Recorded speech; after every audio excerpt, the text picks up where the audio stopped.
David, that was amazing. What did we just see? That was the world premiere of the Cod Casting feature in Call of Duty Black Ops 2 multiplayer, and that was Cargo in Team Deathmatch. Thanks, David. Hastro, tell us about some of the tools that we just saw.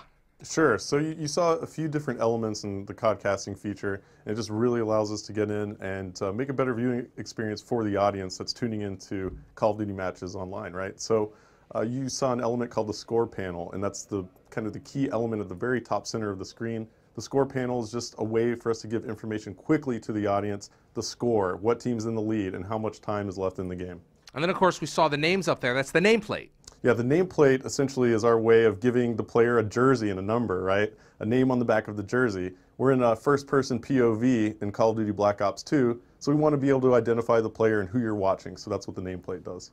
Now, that's all great, but viewers really want to see the map. Tell us about the map. Yeah, the map overhead is a really important piece of information for the audience. So the audience wants to see where the teams are set up, where are they located on the map, where are the engagements about to occur. And also for the commentators, it's a great tool because the commentator can kind of switch players after a player dies and bring you right back into the action faster. Now, this is really exciting. It's almost like watching a TV show, picture in picture.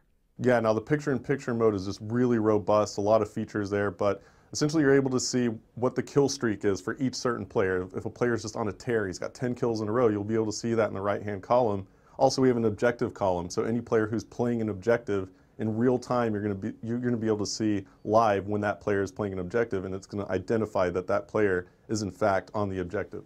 Are there a lot of options that we can tweak? Well, we actually have elements of the HUD that are removable, and you can actually customize the HUD for the viewer, and you can actually go in and let's say an esports league or a big tournament wants to put in their own graphics, so you can remove a piece of the HUD and we can actually fully customize that for the viewing experience. So you can completely wipe it, put in the mini-map, take it away, different things like that. It's just very, very robust, and essentially that's what makes up COD Casting. Now, one of the really neat features is Listen In, where we can actually hear the players, right?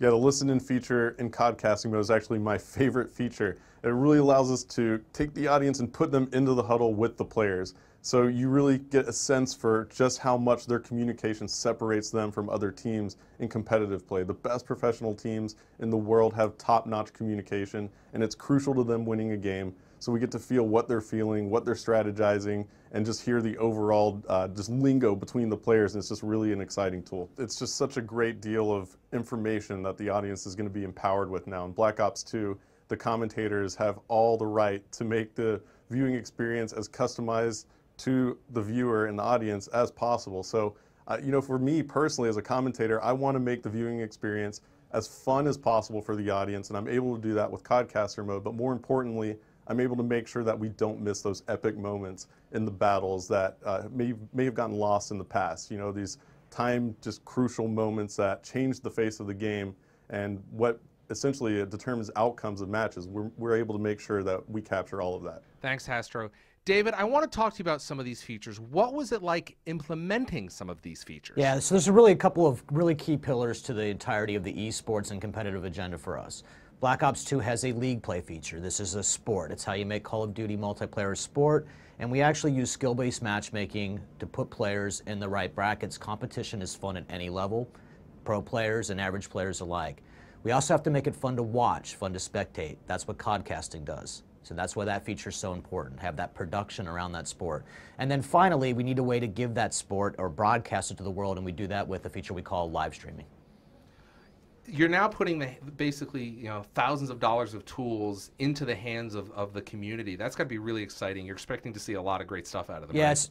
Yeah, it's actually really important for us to put as many tools as we can. We really like to make sure that we give the player the ability to customize the experience, whether they're playing the game, whether they're watching the game. In fact, Larry, you can even go back through the theater feature later, pick up those games, and then CODcast them later. It's really cool.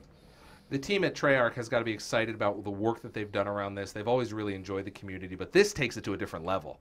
We're going to keep going. We're pretty engaged with the community all the time. They're very passionate people. They have a lot to say about the game, and it's really fun to take their ideas, mold them into the context and structure what the game's supposed to be like, and then bring them right back to the players. Thanks, David. Any final words? Sure. I mean, I've just been blown away by how dedicated the team at Treyarch has been to making this experience for the players as best as it can be and giving them as much customization that they can have. It's just mind-blowing how dedicated they are to their community and how well they treat their fans and the players that play the game. So I think that's something that all of the Black Ops 2 players out there, when they get the game, are going to realize pretty quickly. Thank you, Hastro. Any final words? We're really excited to put this game in players' hands. And when you get there and you get your hands on it, I want you to tell us what you're thinking about it, how it's working for you. Feed right back to us so we can continue to make and improve our games for you.